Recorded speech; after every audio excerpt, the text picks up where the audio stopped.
Straight ahead on 12 News, being an advocate for your health. I didn't want to blow it off. I felt instantly that it was something. The Robbinsdale mom who is telling her story to raise awareness. Plus, a Maple Grove company's big moment. They had their cell phones out, they were taking pictures of each other. But first, an aging population and a celebration for senior housing. 12 News starts right now. Hello, everyone, and thanks for joining us. As Minnesota's senior population continues to rise, developers are building new senior living communities to meet the need for housing. Maple Grove is the latest city to welcome new senior housing. And as Delane Cleveland reports, residents will be able to live out their later years in luxury. Classical music is synonymous with elegance, and at the new SilverCreek on Main, elegance isn't in short supply. It's got high-end equipment, high-end food, high-end facility. The location is great, but also the building itself is wonderful. Built right along Main Street in the heart of downtown Maple Grove, this senior living community has 195 apartments and offers nearly every amenity a person could want as they live out their golden years. People want and deserve to live in a really nice location when they're seniors, and this gives them that ability and gives them that choice.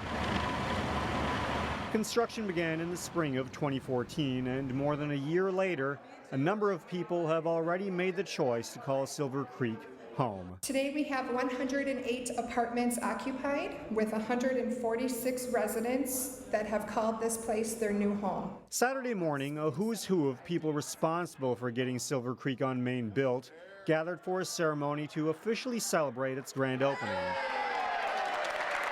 The ribbon cutting didn't go exactly as planned, but it was the only hitch during an otherwise festive day for what city officials and developers call a community asset that serves a growing need. We want to make sure that you have a healthy, more vibrant life for that second half that you're going to spend with us than you ever thought possible. And that's our goal and objective. And thank you for letting us be here.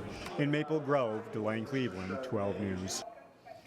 SilverCreek on Main also opened up its fitness area to seniors who don't live there. However, you do have to buy a membership. A Maple Grove motorcyclist was killed after a late-night crash this weekend in Brooklyn Park. The motorcyclist killed has been identified as 54-year-old Robert Zerbis. The State Patrol says Zerbis ran a red light on Highway 252 and crashed into a car at the 85th Avenue intersection. It happened Saturday at 1:45 a.m. According to authorities, Zerbis was not wearing a helmet, and police say alcohol was detected. Brooklyn Park Police, meanwhile, responded to a fatal crash early Sunday morning. Police received a suspicious vehicle call in the 6200 block of Sunny Lane shortly after 5 a.m. Sunday. When they arrived, they found a 56-year-old woman who had rolled her Mercedes-Benz. She was pronounced dead at the scene. As we went to air, her identity had not yet been revealed. It is unclear what caused the crash. In New Hope, a county road repaving project is causing some backups. This was the scene Monday morning along Winnetka Avenue. Hennepin County is repaving Winnetka from Bass Lake Road south to 42nd Avenue. Officials say it will probably take through Wednesday to get the work done, so in the meantime, it may be a good area to avoid if you can. A celebration this weekend marked the completion of a $16 million upgrade to the Coon Rapids Dam. Work on the dam between Brooklyn Park and Coon Rapids started more than 3 years ago. Some of it was needed to repair underwater damage caused by erosion. But the biggest focus was on new steel gates that will allow the dam to block invasive fish from moving up the Mississippi River. And getting to this point wasn't easy. A couple years ago, my first meeting was a big brawl about who was going to pay for the dam work, and now I look at it now and I think about how far we've come, and I just want to give you a vision of what's coming, because what you see today is we're not done. Just like a lot of states rely on the mighty Mississippi as a key to its economic growth and being a vibrant source for the economy, for businesses, farm to market area, the health of the river is critically important. And the health of the river has been threatened, obviously, with invasive species moving up the river. The dam was first built more than 100 years ago. Three Rivers Parks, which now owns the dam, and the city of Brooklyn Park are taking input from residents on how to improve the park on the Hennepin County side of the river. In the next few weeks, Hennepin County foresters will be moving several hundred trees to new locations around the county. The trees are currently sitting in gravel beds near the adult correction facility in Plymouth. It's a new system that the county says will ensure both the health of the tree and also save money. The real draw of the gravel bed is it gives us access to trees that are cheaper than traditional planting stock, or you might be familiar with ball and burlap trees or containerized trees. They can be pretty costly. Bare root trees are quite a bit cheaper. Experts say the gravel actually allows the trees to develop stronger and healthier roots than if they were planted in the ground in the spring. The gravel bed also protects the trees from the summer heat. The county is planting these new trees in part to be proactive about the county's emerald ash borer infestation. We're trying to be preemptive about emerald ash borer, trying to get ahead of it and plant trees before we have to remove ash trees that are infested. More than 240 trees will be moved around Hennepin County before the start of the winter. A Robbinsdale woman considers herself lucky despite being recently diagnosed with stage 2 breast cancer. Leslie Anderson is now on a mission to survive and spread awareness. Reporter Sonia Goins has her story. I know. You want to go play catch? Leslie Anderson doesn't take days like this for granted. Where's your ball? Playing with her dog Millie is a welcome distraction from her battle with breast cancer.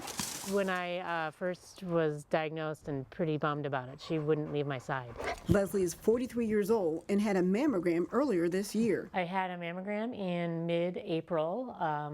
Got the results back a week later that was normal. No weird findings or anything abnormal. Millie. But a few months later, everything changed. She discovered a lump doing a self-exam. I didn't want to blow it off. I felt instantly that it was something. She had the lump in her left breast checked out. And then they did a biopsy and it confirmed that it was cancer. Leslie says she's very fortunate. If I hadn't caught this, it would have just spread. It's an aggressive cancer. Millie, drop it. Doctors rechecked the previous mammogram. I was very surprised that it didn't show up, but they don't really have an answer, you know, whether it was there, whether it formed fast after. She's now undergoing chemo treatments, which make her very tired. So yeah, here's all of the medicines that I take with each chemo. Some of them are steroids or anti-nausea pills. Leslie is determined to beat breast cancer. Her 2 young children are her motivation. Yes, I want to be around for them till they're old, and I'm an old lady rocking in a rocking chair. Her friends are also key to Leslie's healing. They recently did a breast cancer walk in her honor. The support that I have is amazing, and it's been a blessing. Meanwhile, Leslie is sharing her story to spread awareness. You're a good girl. We have to be responsible for our own health and our own futures and check every month. Now, Leslie's mother also had breast cancer, but of a different form. Leslie is undergoing genetic testing, and she's getting a double mastectomy in November. She wants to cut down on the chance of having the cancer return. Now, Mike and Alex, Leslie is also a runner, and she hopes to do the Birdtown race in the spring. Well, more power to her, but that's scary. That's very scary. It is very scary. All right. Thanks, Sonia. Thank you. Coming up, Maple Grove Company's big moment now cemented in their minds. And then later in sports, Champlin Park and Osseo battle it out in boys soccer. But first, temperatures warm up Tuesday as we approach 70 degrees.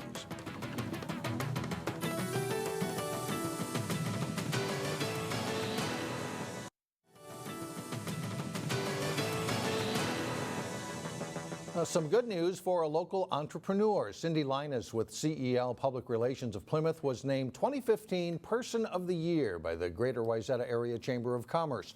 Linus founded her PR and marketing company more than 25 years ago. Her clients have included the Uptown Art Fair and Wayzata Public Schools. A Hy-Vee isn't the only new development in New Hope. Another big project is underway. And in Maple Grove, a concrete company celebrates a major milestone. It's a story roundup in this week's Business Matters.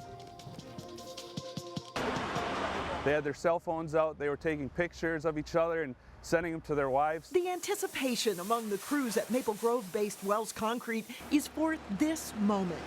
After 18 months of work on the new Viking Stadium, this is the final pour of concrete for a precast beam that will fit inside the new stadium. We produced right around 5,300 pieces of concrete.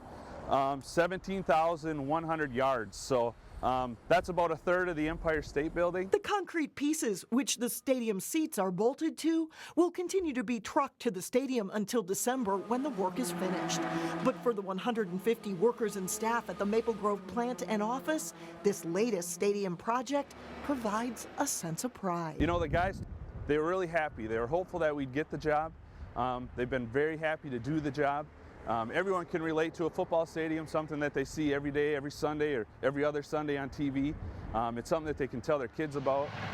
It's full steam ahead on the new Parkview residential development at 55th Avenue North and Winnetka in New Hope, the site that used to be home to the Winnetka Learning Center. We have had so much redevelopment happen in the city of New Hope. It's just really exciting times right now. You know, over the last 4 or 5 years, we've really been building up to what people are seeing now happening in the city. After a building delay due to soil quality issues, developer Centra now is moving forward with 60 homes between $250,000 and $375,000.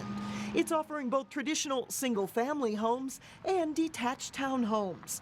Expect to see about 20 homes go up each year, depending on the housing market, through 2018. For an older, fully developed suburb such as New Hope, the opportunity for new housing stock is a real win for the city. You know, these are step-up homes, homes that the city has not seen. So price points that the city hasn't seen, and the developer is very confident that people are going to want to move to New Hope, being close to downtown, being in a revitalized area. And you can look for the first 2 homes to be built by the end of the year.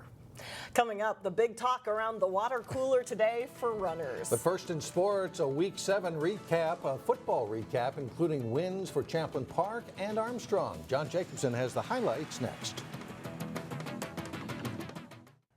John Jacobson with sports. Hard to believe, but the regular football season is ending this week? And it's Friday, yeah. That's unbelievable. Yeah. And it's been a good season for Armstrong. One of their better years they've had in probably close to 10 years or so. The regular season does end this Friday in high school football, and Armstrong is having a great season. They enjoyed a good homecoming game when they hosted De La Salle in the Suburban Red District game.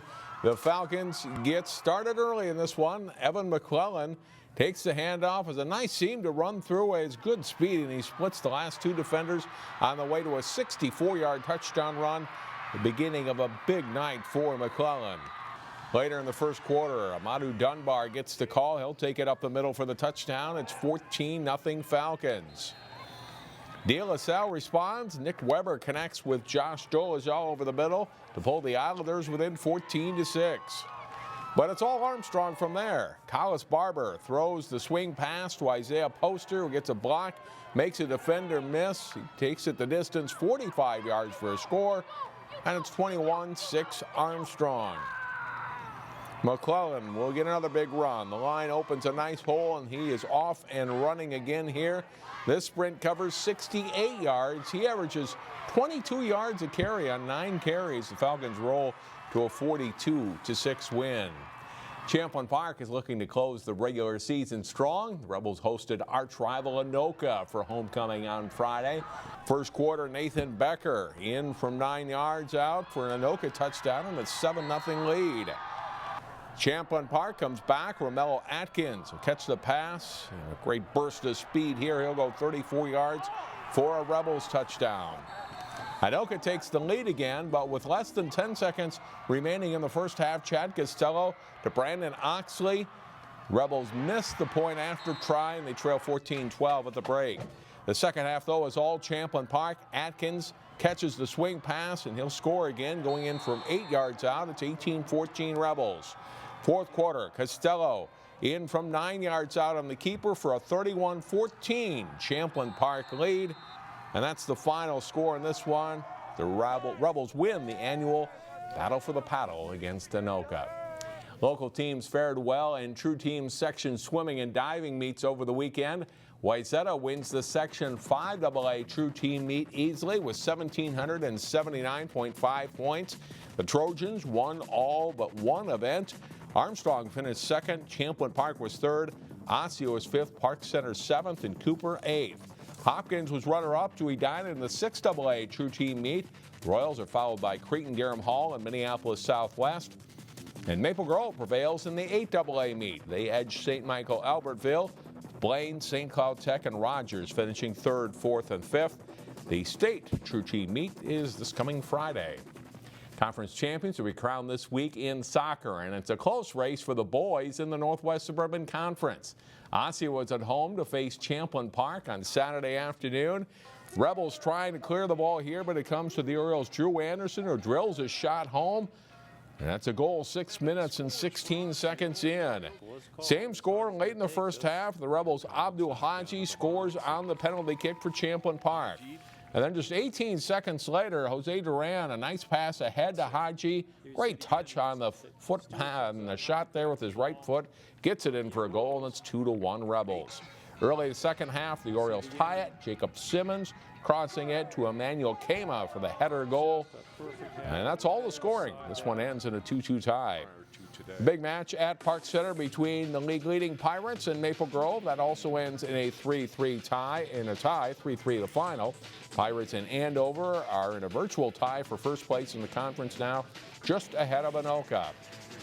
In the girls' game between Osseo and Champlin Park, the Orioles looking to pull the upset over the Rebels. Nice give and go here for Champlin Park.